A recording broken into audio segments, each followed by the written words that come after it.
Minhas caras e meus caros concidadãos, a todos as minhas saudações, os meus cumprimentos. É com alegria que aqui estou, muito embora não esteja preparado para aquilo que me propuseram.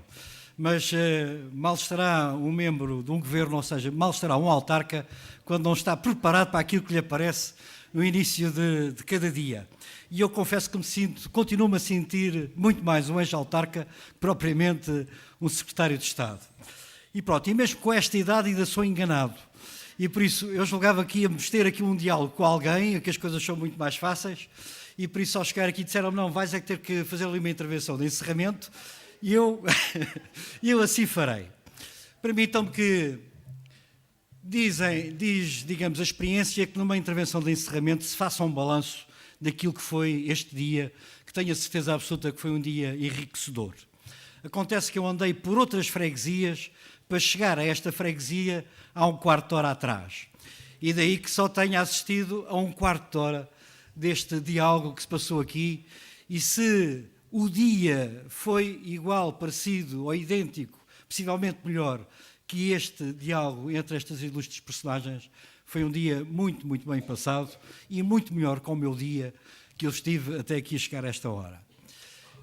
E por isso aproveito este meu tempo, que é um tempo de encerramento, aproveitando aquilo que se falou aqui e que se falou muito da interioridade e da leitura enquanto elemento determinante na interioridade, para falar daquilo que me apaixona, uma das coisas que me apaixonam, que é as autarquias e o municipalismo. E para chamar a atenção de todos, não é preciso chamar, mas essencialmente lembrar e sublinhar que nós, no nosso território, temos 308 municípios e 3.091 freguesias. E em todos os municípios há uma biblioteca, mais pequena ou maior. E em alguns municípios há mais que uma biblioteca. E felizmente já começamos a ter algumas juntas de freguesia que também têm bibliotecas. E daqui se vê, digamos, a ramificação e o instrumento de trabalho para a leitura e para a língua que as autarquias constituem hoje, como já constituem há vários anos e poderão constituir muito mais no futuro. Porque se em cada município existem pelo menos uma biblioteca, e se em algumas freguesias existem também bibliotecas, em todas as escolas há uma biblioteca escolar. E um dos grandes desafios, em curso já há algum tempo, com as bibliotecas municipais, é o trabalho em rede com as bibliotecas escolares. E por isso esta potência, já uma potência enorme, enquanto autarquias, associando a isso tudo aquilo que é a rede, bibliotecas escolares, trabalhando, como eu disse, em rede, isto é um potencial enorme e dificilmente controlável, diria eu.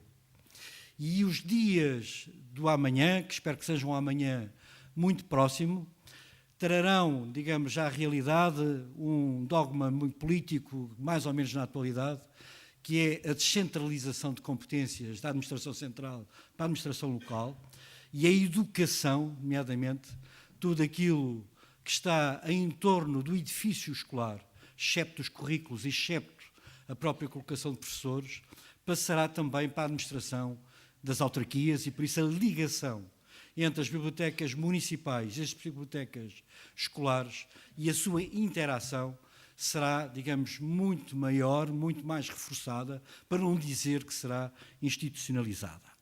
E por isso esta é um manancial que existe no terreno, que não é preciso inventar nada de novo e que está à disposição de todos e à disposição, digamos, naturalmente da leitura.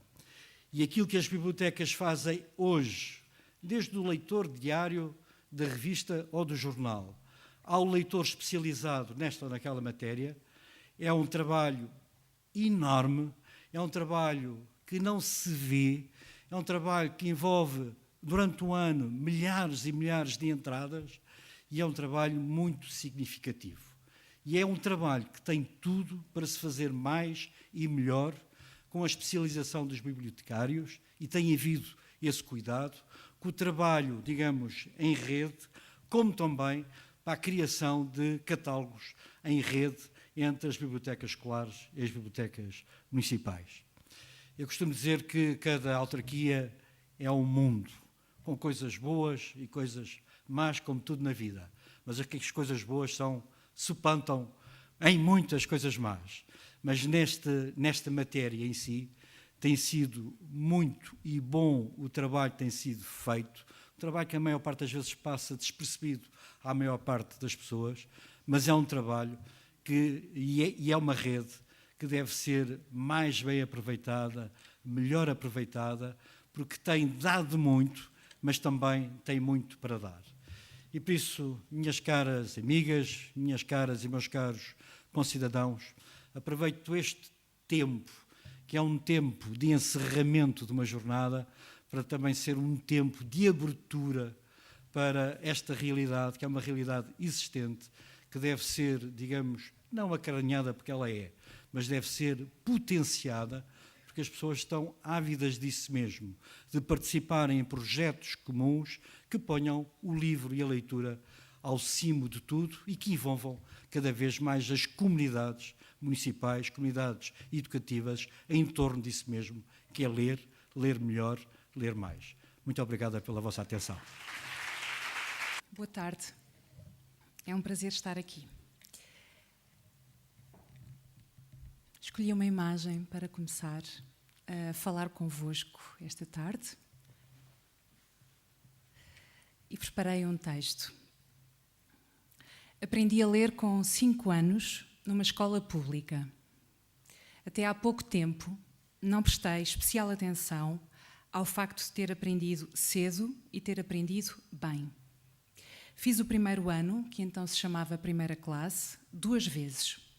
A primeira, com 5 anos, quando frequentei a turma do meu irmão, um ano mais velho do que eu, e a segunda vez, já com 6 anos e já numa situação regular. Há um episódio de que tenho vaga memória e que diz qualquer coisa. O de um pequeno incêndio em casa, eu com 6 anos, a pedir que me salvassem os livros.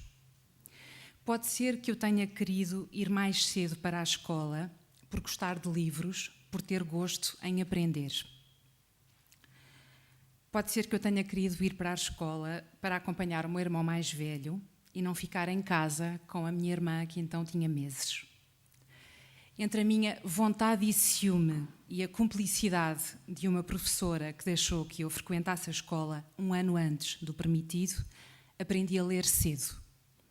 Quando entrei formalmente para o ensino primário, em outubro de 77, tinha 5, quase 6 anos e já sabia ler e escrever.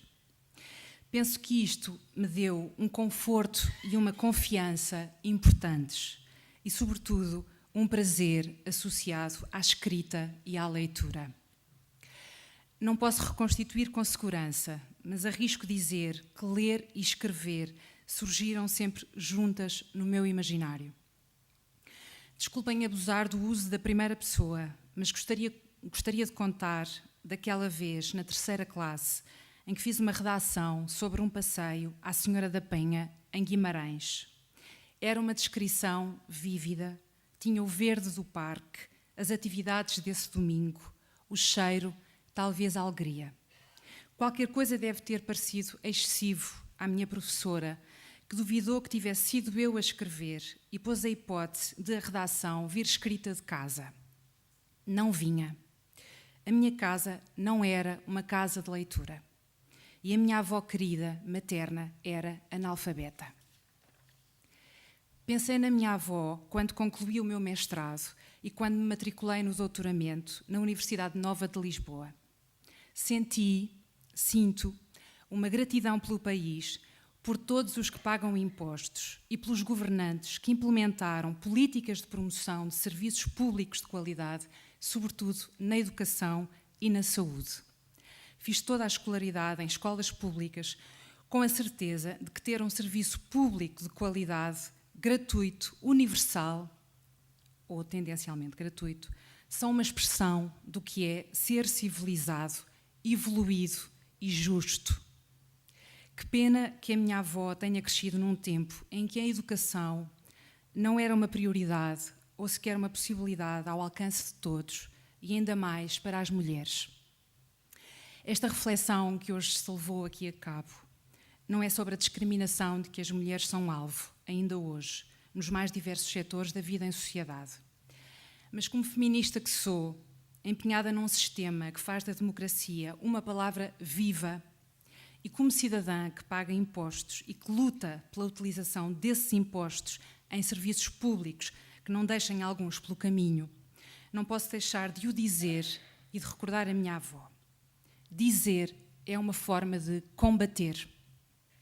A palavra não é uma palavra feroz, ensina Emily Dickinson.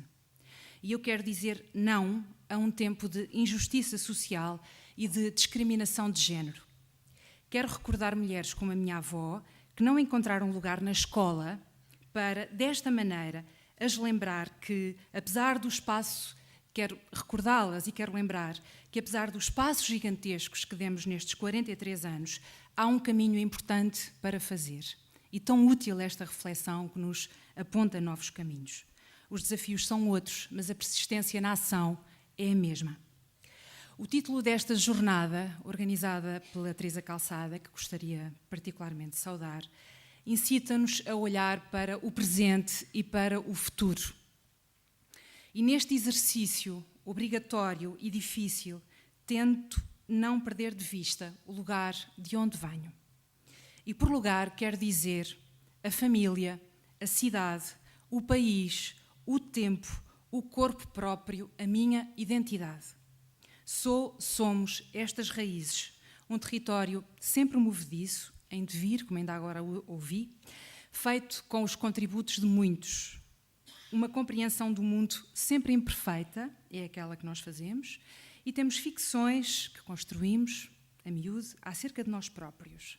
Temos também uma capacidade mágica de fazer planos, projetar-nos no futuro, viajar. Somos pessoas em dúvida, precisamos do espanto, de nos sentir menos sozinhos na perplexidade. Sabemos um mundo tóxico, ruidoso, pré-apoplético.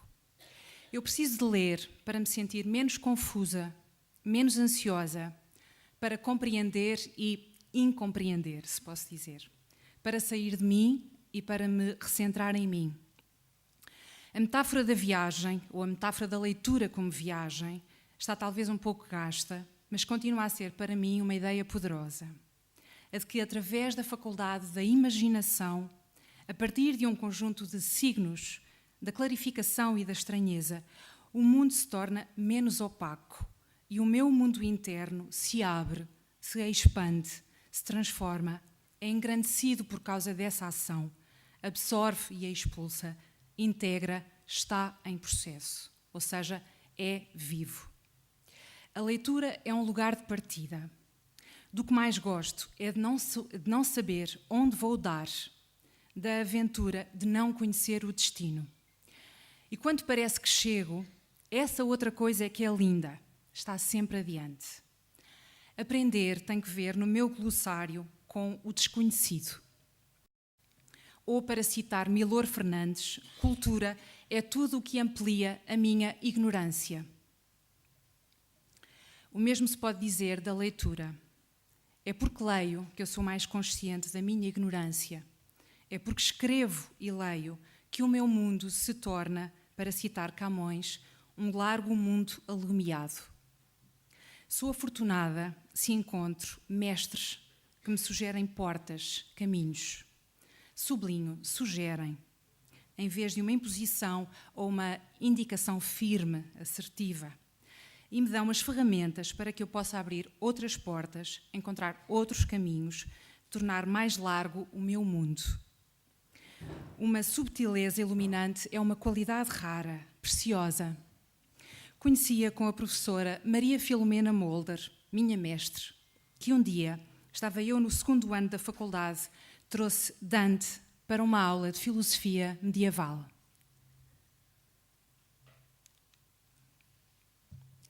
No meio do caminho em nossa vida, eu me encontrei por uma selva escura, porque a direita via era perdida. Nel mezzo del camin di nostra vita mi ritrovai per una selva oscura, que la diritta via era smarrita. Começa com estas palavras célebres a Divina Comédia. Trago-as para falar da selva oscura e de como considero indispensável ter figuras tutelares para avançar no caminho. Amparo é uma palavra muito boa e que estava implícita na primeira imagem que vimos. Curiosamente, nós usamos mais a palavra desamparo. Precisamos de amparo, da fantasia de que uma pessoa que lê para nós uma peça de Strindberg e que nos fala do sonho e nos escuta como meninos que sempre somos, existe. Era isso que estava nessa primeira imagem. Uma cena do filme Fanny Alexander, de Ingmar Bergman, quando a avó lê uma página de O Sonho, de Strindberg. Dante escolheu o poeta Virgílio, que ele admirava enormemente, para o acompanhar até às portas do paraíso. Eu encontrei Maria Filomena Mulder como quem recebe uma mão que segura, como quem encontra. Esta imagem de Dante em Florença, com Beatriz, reflete um cruzamento de linhas, uma sintonia. E esta imagem de William Blake, numa série espantosa que fez também para a Divina Comédia, é uma imagem de alguém que não está sozinho, de alguém que talvez tenha menos medo, porque tem condições para decifrar enigmas, enfrentar perigos, que tem a quem perguntar, alguém que o pode ouvir. Muitas vezes a leitura é esse outro, é essa outra voz, e é um diálogo connosco. O cinema, o teatro, as artes plásticas, as artes de uma maneira geral, são vozes. São outros que nos ajudam a situar na nossa selva oscura. Muitas vezes também a literatura está dentro destes vários suportes, explicitamente, como na imagem que vimos do filme Fanny Alexander, ou enquanto ponto de partida para uma outra obra de arte, como no caso de Carta de uma Desconhecida, de Max Ophuls, um filme de 1948 que parte de um livro de Stefan Zweig. Na cena mais famosa deste filme, uma jovem interpretada por Joan Fontaine viaja num parque de diversões com o seu apaixonado, um pianista bem-sucedido. O cenário é uma cabine de um comboio, 2 bancos, uma janela, imagens desenhadas que vão passando e que dão uma ilusão de movimento e uma música encantatória. Eles viajam sem sair do lugar e fazem paragens que são ficcionais, mas não na imaginação deles. Em Veneza, na Suíça, vão às memórias de infância dela, chegam a uma estação, recomeçam a viagem, nova digressão, novo mundo vasto, novo mundo alumiado. Os 3 minutos desta cena são uma forma de leitura fascinante. São uma experiência diferente da que tive quando li as páginas do livro de Stefan Zweig.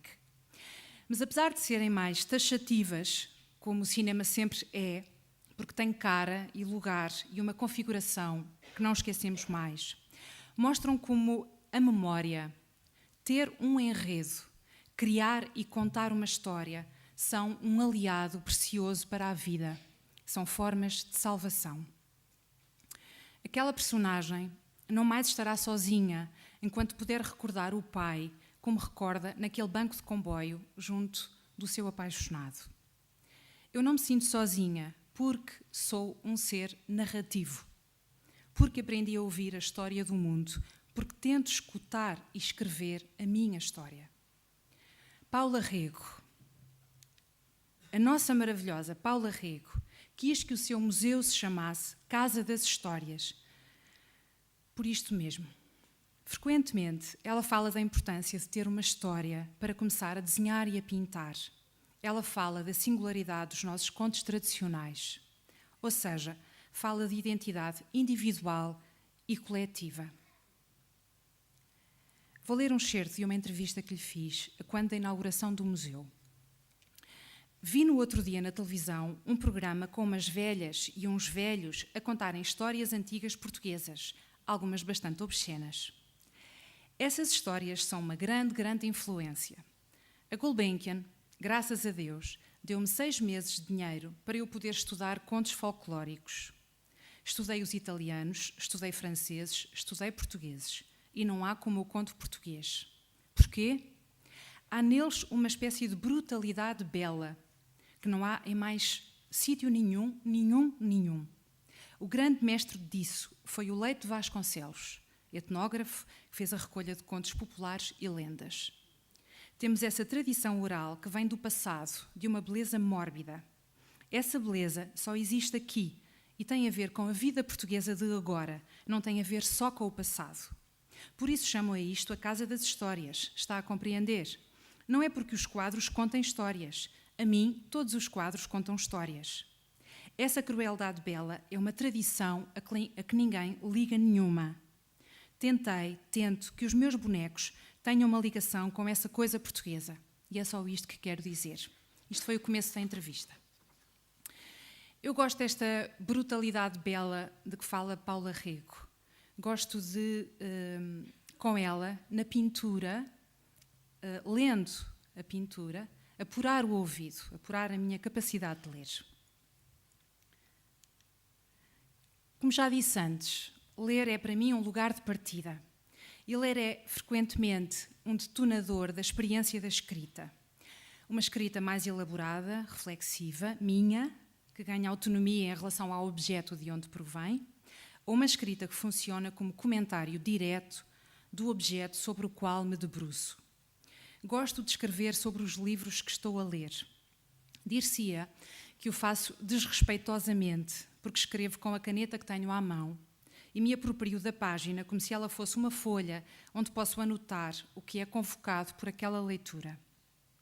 Escrever, sublinhar, comentar são, para mim, uma forma de ligação com o texto e mais respeitador, mais sacralizado, assim o sinto, porque é um sintoma de uma relação amorosa. Quem eu sou está naquele vínculo, naquele corpo a corpo com um texto, que é de outro e depois é meu também. É uma relação de dois que é, ao mesmo tempo, uma relação com muitos, com uma constelação de personagens, com quem temos uma ligação empática. Se Brás Cubas, o personagem criado por Machado de Assis em 1880, não nascesse a 20 de outubro, que é o dia dos meus anos, provavelmente a minha simpatia por ele não seria tão imediata ou tão séria.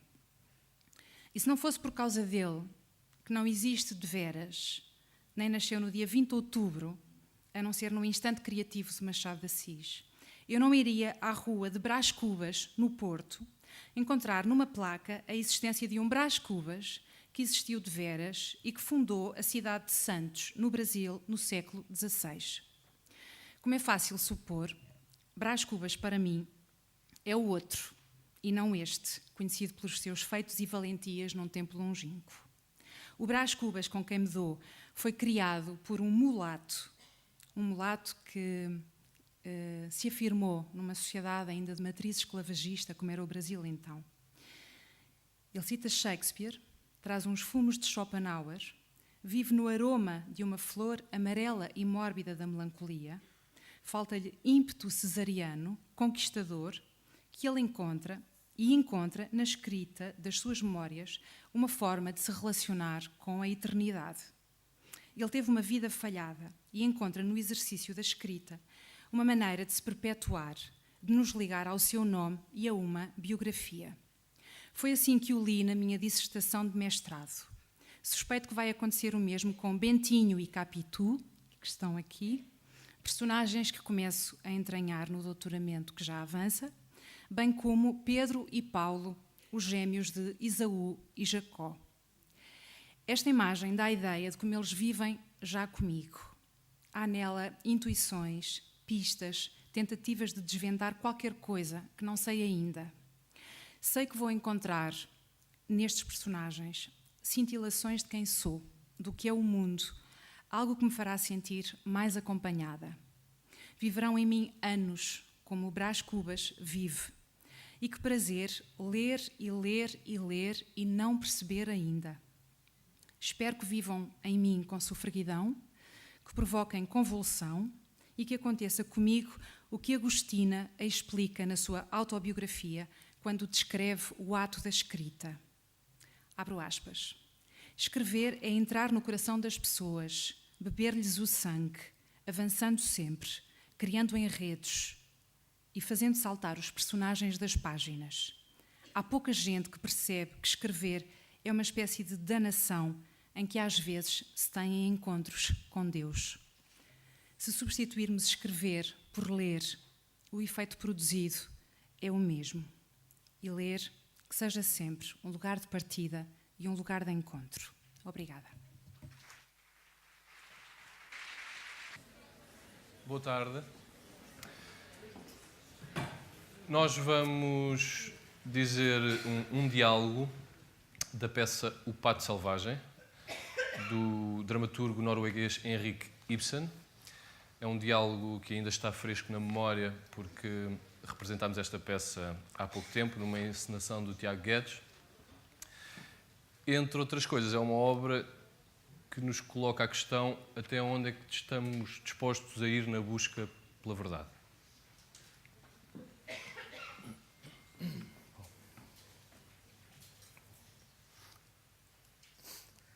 Tem alguma explicação para a batalha espiritual pela qual o Hjalmar Ekdal está a passar? Não dei por haver nele alguma batalha espiritual. Ou isso seria muito estranho, que é, numa altura de crise como esta, em que a vida dele conquistou fundamentos novos, como é que pode você julgar uma personalidade rara como a do Hjalmar? Personalidade. Ele. Se alguma vez manifestou a menor tendência para essa anormalidade a que você chama de personalidade, quando cresceu já lhe tinha sido arrancada e pela raiz. Isso seria muito estranho, dada a afetuosa educação que ele teve em criança. Para além disso, olha, sei muito bem do que falo. O Hjalmar tem-se fartado de vomitar retórica sobre essas suas mães espirituais, essas duas tias histéricas e solteironas, sabe? E por isso, e para além disso, sei muito bem do que falo. O Hjalmar tem-se fartado de vomitar retórica sobre isso. Pois eu digo-lhe que essas duas senhoras nunca deixaram cair no esquecimento a reivindicação do ideal. Sim. Não, e agora falar. Zombe de lado de mim outra vez? Não, não estou para aí virado. Sei muito bem do que falo. Já lhe disse. Quando o nosso querido e doce Hjalmar se tornou estudante, os colegas também o tomaram logo por ser a grande promessa do futuro. Era bonito e charmoso, como as raparigas gostam. Depois toda aquela delicadeza dele, aquele tremor na voz que vai diretamente ao coração, aquela esperteza saloia a declamar as ideias e os versos dos outros. É do Hjalmar Ekdal que você está a falar dessa maneira? É sim, se me permite. Porque é assim que ele é no fundo, esse ídolo diante do qual você se anda a prostrar. Bom, eu não me imaginava assim tão cego. Olhe, não anda longe disso, não. Porque você é um homem doente. Nisso você tem razão. Pois tenho. E o seu caso é complicado. Em primeiro lugar, sofre dessa virulenta febre moralista. Mas depois, pior ainda, anda permanentemente num estado de delírio e de adoração. Você tem de ter sempre qualquer coisa fora de si para adorar, não é? Sim. É com certeza fora de mim que eu tenho de procurar. Mas está tão dolorosamente enganado a respeito desses maravilhosos seres que você julga ver e ouvir à sua volta. E agora voltou a fazê-lo. Voltou à casa de outra empregada do seu paizinho, com a sua famosa reivindicação do ideal. Só que nesta casa não há quem possa pagar um preço desses. Bom, se você não sente mais estima pelo Hjalmar do que isso, como é que continua a ter prazer em conviver com ele? Eu sou médico, não sou? Portanto, é meu dever cuidar dos pobres doentes com quem vivo. Deixe de coisas. O Hjalmar também está doente? Quase toda a gente está doente, lamento dizer. Bom, então, e que tratamento é que receita ao Hjalmar? O meu habitual. Esforço-me por lhe manter acesa a mentira vital. Mentira vital. Eu acho que não percebi. É isso mesmo, mentira vital. A mentira vital é o princípio que anima a vida. Então eu posso perguntar com que espécie de mentira é que infectou o Hjalmar? Não pode, porque eu não revelo os meus segredos profissionais a curandeiros. Você era capaz de dificultar ainda mais o meu trabalho. Mas o método é eficaz. Também já o apliquei ao Molvik, fiz dele um demoníaco, meti-lhe isso na cabeça, foi o tratamento mais útil para o manter vivo. Então ele não é mesmo demoníaco? Então e o que é que quer dizer de ser demoníaco? Foi só um disparate que eu inventei para lhe manter a chama da vida. Se eu não tivesse feito isso, há anos que aquele pobre imundo se teria afundado em desprezo por si próprio e em desespero. E o mesmo se passa com o velho tenente, mas esse lá descobriu a sua própria cura. O tenente Ekdal? Como? Então o que é que se há de pensar deste grande caçador de ursos que anda atrás de coelhos dentro de uma arrecadação? Não há caçador mais feliz no mundo do que aquele velhote, quando anda às voltas lá dentro, no meio daquela tralha toda. As 4 ou 5 árvores de Natal ressequidas que ele tem ali na arrecadação são para ele toda a grande e viçosa floresta de Oidal. O galo e as galinhas são a caça que voa por cima dos pinheiros. E os coelhos que andam por ali a saltitar são os enormes ursos que ele enfrenta num destemido espetáculo de força e virilidade. O velho é que tal. Ele teve mesmo de abandonar os ideais de juventude. Agora que penso nisso, não use esse conceito, ideais. Não use porque há uma palavra melhor para isso. Mentiras. Quer dizer que as duas coisas se equivalem? Sim, mais ou menos como bexigas e varíola. Dr. Helling, eu não me darei por vencido enquanto não salvar o Hjalmar das suas garras. Tanto pior para ele. Privo o homem comum da sua mentira vital e ter-lhe roubado a felicidade. Obrigado. Boa tarde. Eu escolhi um texto que não é um texto de teatro, é um texto que pertence a um livro de uma autora que eu gosto muito, portuguesa, da Dulce Maria Cardoso. Foi editado há pouco tempo. O livro chama-se Rosas e foi um livro que ela escreveu para a Ana Teresa de Kersmaerka quando ela esteve aqui como artista da cidade. Tem histórias que eu gosto muito e eu escolhi uma pequenina.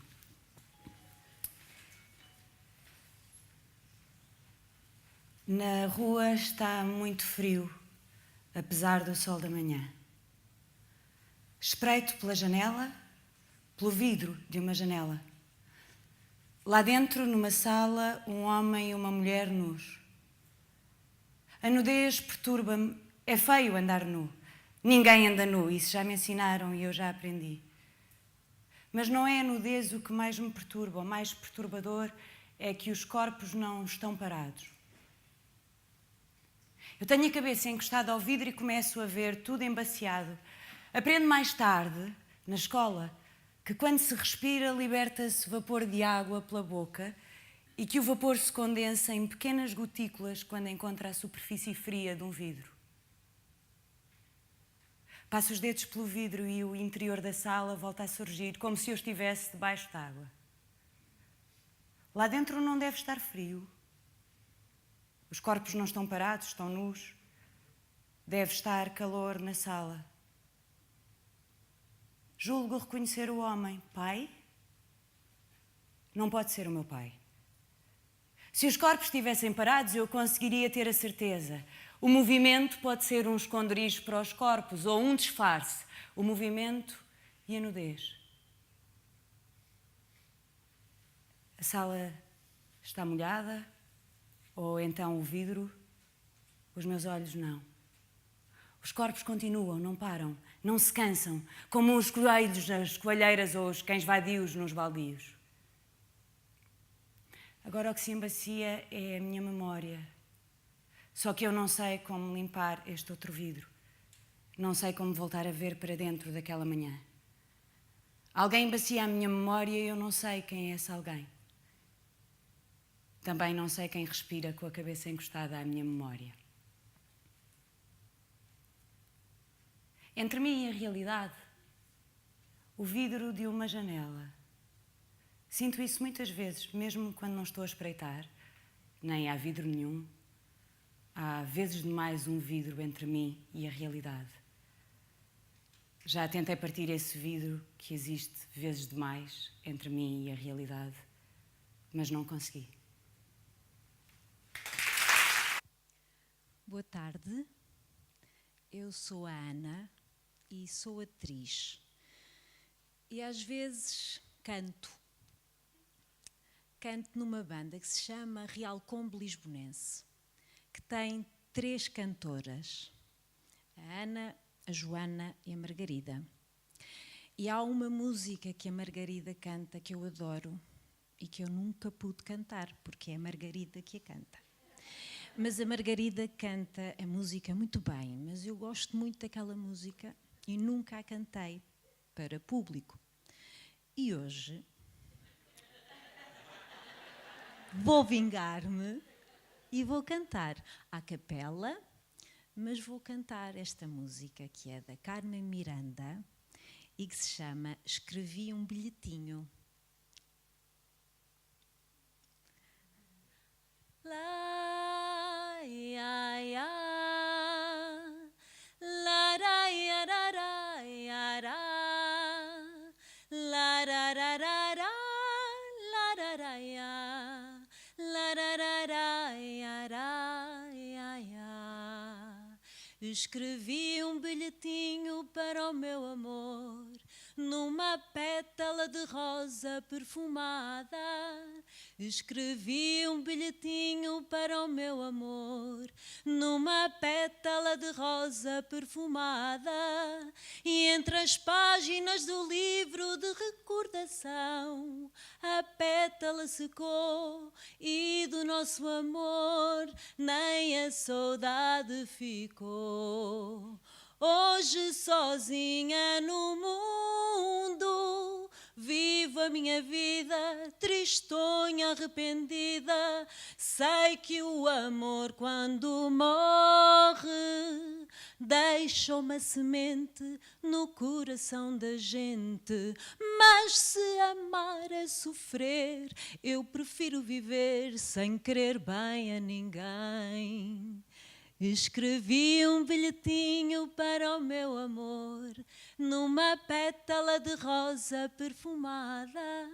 Escrevi um bilhetinho para o meu amor, numa pétala de rosa perfumada. E entre as páginas do livro de recordação, a pétala secou e do nosso amor nem a saudade ficou. Lá, lá, ia, laraiararaiara, larararara, lararaia, larararo, auê, raia. Obrigada.